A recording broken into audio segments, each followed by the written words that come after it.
Malda town হলে আন্তর্জাতিক সাহিত্য উৎসবের সূচনা হলো। জাতীয় পতাকা উত্তোলন ও বিশ্বকবি রবীন্দ্রনাথ ঠাকুর, বিদ্রোহী কবি কাজী নজরুল ইসলাম, ঈশ্বরচন্দ্র বিদ্যাসাগর সহ বিশিষ্ট সাহিত্যিক ও কবিদের ছবিতে মালা ফুল দিয়ে এবং প্রদীপ প্রজ্বলন করে উৎসবের শুভ সূচনা করা হয়। সাহিত্য চর্চা যতই আমাদের মধ্যে জাগ্রত হয়ে থাকবে, ততই আমরা আমাদের মনের যে মলিনতা, সেই মলিনতা দূর হবে এবং মানুষের যে মনস্তত্ত্ব বোধ সেটা জাগ্রত হবে।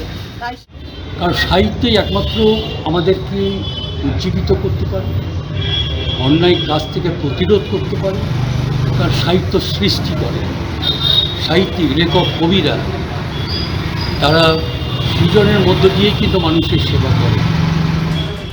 দুদিনের এই অনুষ্ঠানের সূচনায় উপস্থিত ছিলেন উত্তরবঙ্গ উন্নয়ন জলপথ ও সেচ দপ্তরের প্রতিমন্ত্রী সাবিনা ইয়াসমিন, দুই বঙ্গরত্ন রাধা গোবিন্দ ঘোষ, আনন্দ গোপাল ঘোষ সহ বাংলাদেশ, ভুটান, নেপাল, সিকিমের বিশিষ্ট সাহিত্যিকরা।